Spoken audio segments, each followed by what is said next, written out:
দাদা, তোমার দোকানে আটা আছে? আরে হ্যাঁ, তোমার সামনেই তো আটা রয়েছে। তুমি কি দেখতে পাচ্ছ না? আর কতটুকুই বা নিবে? দাদা, আটা তো নিব, তবে তোমার আটার কেজি কত করে সেটা আগে বলো তো। কেজি আবার কত? এই 60 টাকা করে। কি বলো, 60 টাকা করে? এত দাম আটার? 40 টাকা হলে আমাকে 1 কেজি দাও তো। আরে না না না, আমার কাছে কম দামে আটা পাবে না। আর আমি কি অন্যদের মতো ভেজাল আটা বিক্রি করি নাকি যে তোমাকে কম মূল্যে আটা বিক্রি করব? এই গ্রামে আমি একমাত্র আটা ব্যবসায়ী যে কিনা শহর থেকে উন্নত মানের আটা নিয়ে আসে। আর এত দরদাম করে আমি আটা বিক্রি করতে পারবো না। যাও তো বাপু, আর জ্বালিও না। এমন সময় টুনি ওখানে একটি পলিথিনের ব্যাগ নিয়ে হাজির হয়। কি টোনা দাদা, তুমি আমাকে এসব কি আটা দিয়েছো? হ্যাঁ, গতকাল রুটি খাওয়ার জন্য তোমার দোকান থেকে আটা নিয়ে গেলাম।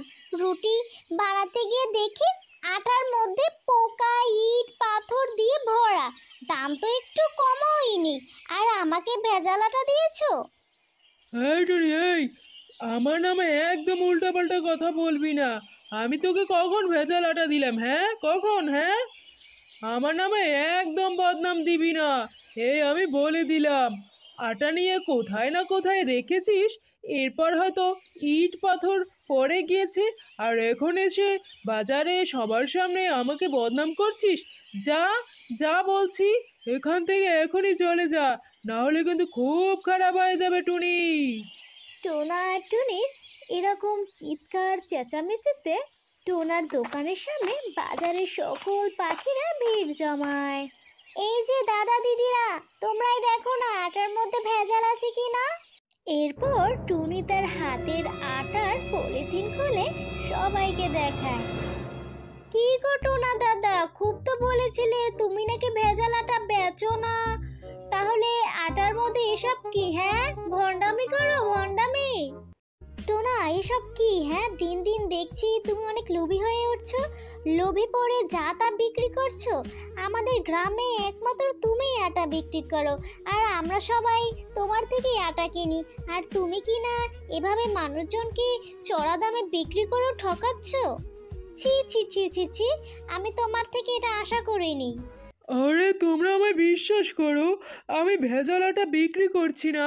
এই টুনি আমার নামে মিথ্যা বদনাম দিচ্ছে। চুপ করো টোনা দাদা, আর একটাও মিথ্যা কথা বলো না। আর শুনো, তুমি মিথ্যে বলছো নাকি টুনি মিথ্যে বলছে সেটা আমরা সবাই খুব ভালো করেই বুঝেছি। আরে, ওই যে তোমার আটার বস্তার উপরে পোকা দেখতে পাচ্ছি, এর চেয়ে আর বড় কি প্রমাণ হতে পারে? হ্যাঁ, শোনো সবাই, আমরা এই টোনার দাদার কাছ থেকে আর আটা কিনবো না। শুনেছি ফেরিঘাট নাকি একটি আটার ময়দার দোকান আছে, আমরা দরকার হলে ওখান থেকে আটা কিনবো, তবু এই ভেজাল জিনিস খাবো না। হ্যাঁ হ্যাঁ হ্যাঁ, টুনি একদম ঠিক কথাই বলেছে, আমরা কেউ আর টোনার থেকে আটা কিনবো না। ওসব ভেজাল আটা খেলে আমাদের পেট খারাপ করবে। এসব বলেই সবাই যে যার মতো চলে যায়। এরপর থেকে কেউ আর টোনার দোকানে আটা কিনতে আসতো না। এদিকে টোনা এসব কারণে ভীষণ রেগে যায় টুনির উপর। ইস, আরে এই শয়তান টুনির জন্য আমার সব কিছু ভেস্তে গেল। কত সহজে কম খরচে এমন আটা পেয়েছিলাম। ওই শয়তান টুনির জন্য এখন আর কেউ তো আমার দোকানেই আটা কিনতে আসছে না। আর কতই না আমার রমরমা ব্যবসা ছিল। আমার আটার ব্যবসা বুঝি এবার গোহারান হারবে গো, গোহারান হারবে। এসব ভেবে টোনা দিন পার করতে থাকে। এরপর কেটে যায় বেশ কিছুদিন। না, আমার দোকানের আটাগুলো তো এভাবে ফেলে রাখতে পারছি না। আর এতগুলো আটা কি নষ্ট করবো নাকি? কি করা যায়? কি করা যায় একটু ভাবা লাগবে। লোভী আটা ব্যবসায়ী টোনা ভাবতে থাকে। কিছুক্ষণ পরে তার মাথায় একটা বুদ্ধি আসে। আরে পেয়েছে বুদ্ধি, সামনেই তো ঈদ আসছে। আমি যদি এই ভেজাল আটাগুলো রং করে চাঁদ রাতে রং হিসাবে বিক্রি করি, তাহলে তো কেউ বুঝতেই পারবে না এগুলো রং করা আটা। দারুণ হবে ব্যাপারটা কিন্তু। আরে টোনা, তোর মাথায় এত বুদ্ধি কোথা থেকে আসলো রে? এবার ঈদে আটাই হবে পাখিদের রং।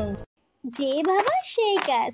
টোনা তার দোকান বন্ধ করে দোকানের সব আটা বাড়ি নিয়ে যায়। আটাগুলো আলাদাভাবে বিভিন্ন পাত্রে রাখে আর আটার সাথে আলাদা আলাদা রং মিশিয়ে বিভিন্ন রং তৈরি করে। কে বলবে এগুলো রং করা আটা? এগুলো তো দেখতে আসল রঙের মতোই দেখাচ্ছে। এবার দেখবো কে আমার ভেজাল আটার বদনাম করে। টোনা এসব কথা বলে খুব হাসতে থাকে।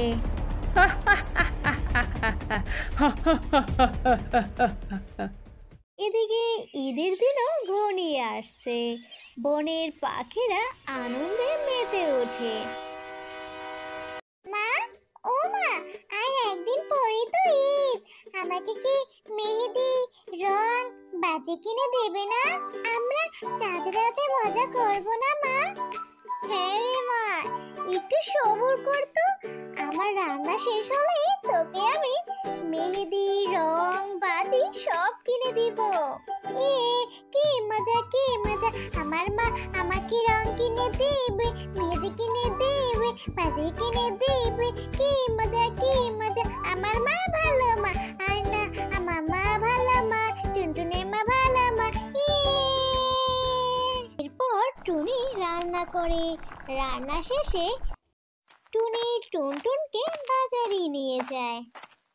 আরে টুনি দিদি যে, রং কিনতে বুঝি বাজারে এসেছো তাই না?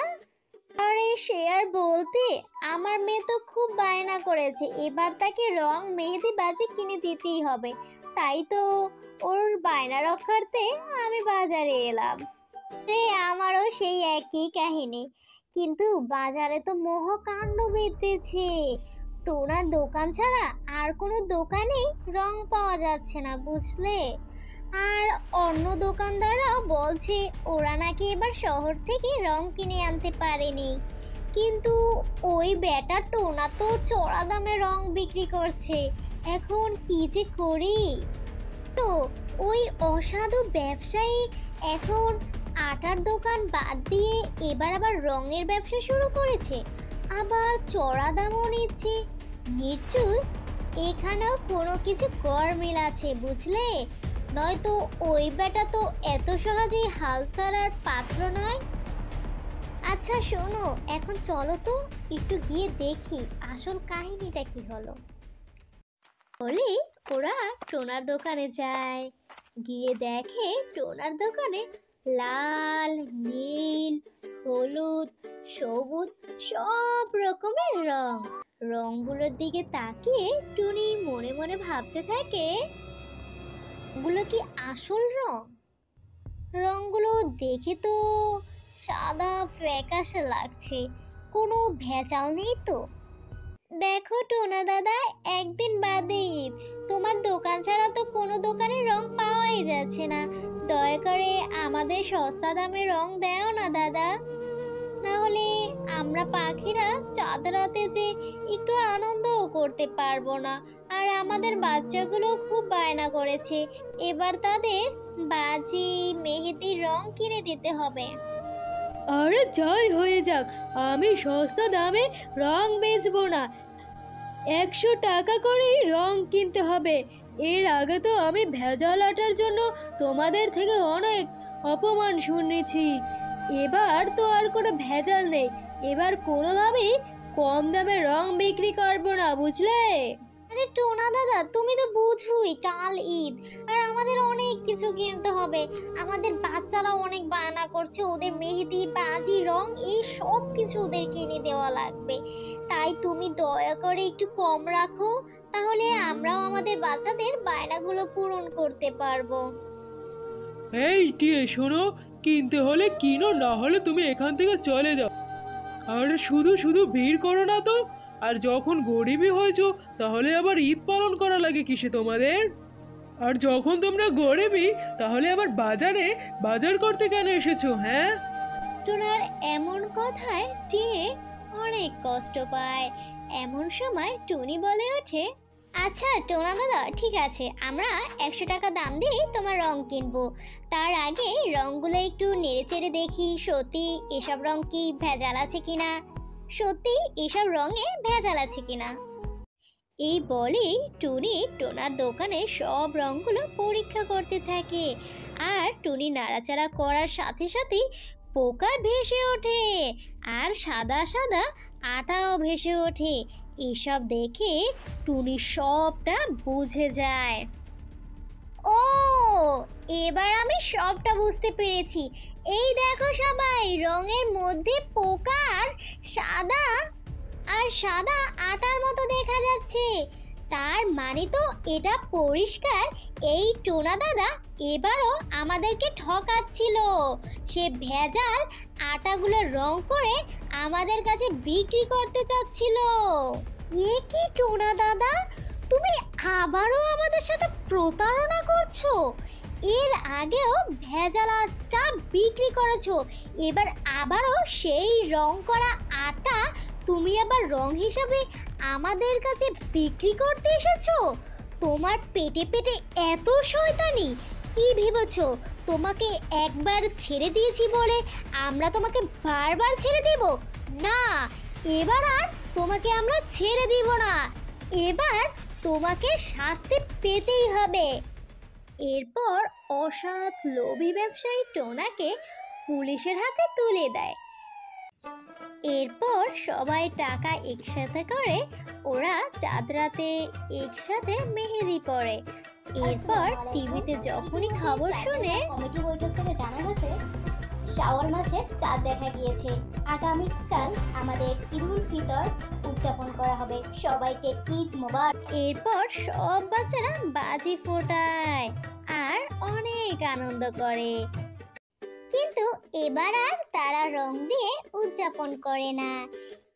এভাবেই সব পাখিরা চাঁদ রাত উদযাপন করে।